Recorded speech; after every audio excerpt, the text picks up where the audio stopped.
GM has lost a lot of sales to cars like Camry and Accord over the years.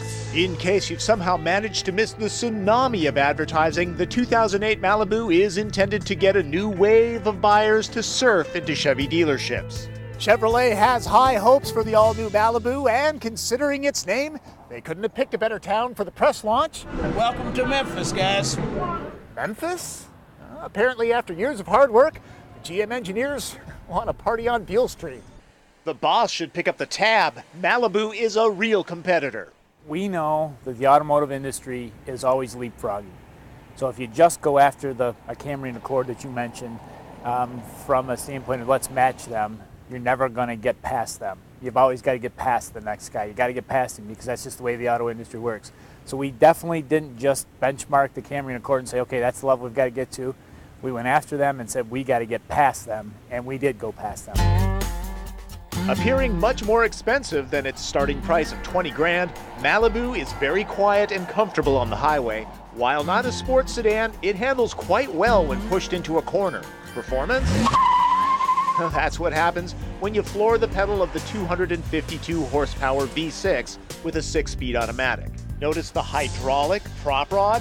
0 to 60 is easily achieved in less than 7 seconds. It's not without a little bit of torque steer, however. At speeds that will land a driver in jail, wind rushes smoothly over the body, but there are no whistles to be heard anywhere. Chevy says 70% of buyers will go for the 169-horse 4-cylinder hooked up to a 4-speed automatic. There's also a low-cost light hybrid system. The interior on this mid-level LT model is a dramatic improvement, moving Malibu to best in class. Materials, colors, and design have a rich look. V6 cars get paddles to manually control the tranny. No need to hit the blues clubs. XM radio is standard. There are lots of places to stash small items. With plenty of leg and foot room, I wouldn't mind sharing the space with Lisa Marie and Elvis.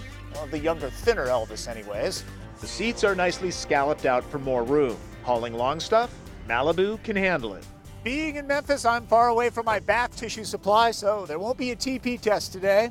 The cargo area extends back pretty far and appears larger than average, though on the shallow side, space-saving hinges won't crush luggage. My gripes are small, rear cup holders are shallow and a bit of a reach, plus there's no center headrest or armrest. Automatic climate control is available, but single zone only. Getting really picky, mirror controls on the windshield pillar are a reach for some. There's no navigation screen on the options list, though standard OnStar offers turn-by-turn audio directions that you can download.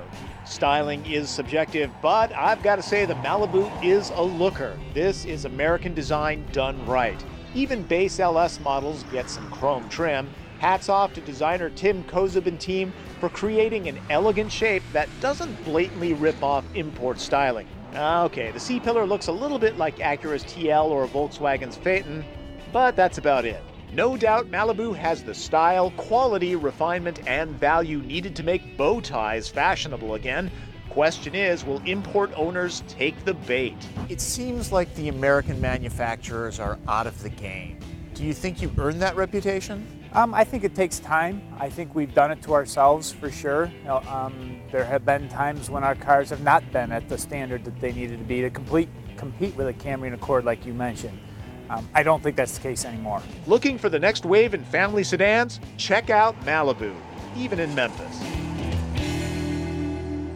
The mid-level V6 LT that I've been driving here goes for 26 grand. With all options on a top trim LTZ, the sticker just cracks 28.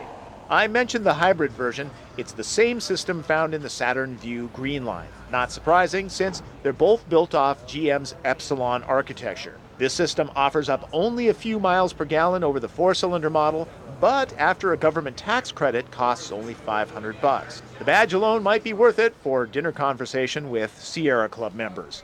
Also, 4-cylinder Malibus are slated to get the 6-speed transmission in the summer of 2008. You'll have to order the top-of-the-line LTZ model to get it, though. Sadly, the GM engineers seem to be pretty adamant that an SS model is not in the cards. Finally, gas mileage for the 4-cylinder at a 26 mile per gallon average is comparable to Camry and Accord. The V6's average at 22 is slightly less than the Honda and Toyota. Now, I know this is a long piece, but I get into other stuff at the website, so go there if you're just a glutton for punishment. Oh, let's see, what is that again? www.nwcn.com/autos. And there's a link to my email if for some reason you have questions after that. That's Drive. I'm Tom Volk.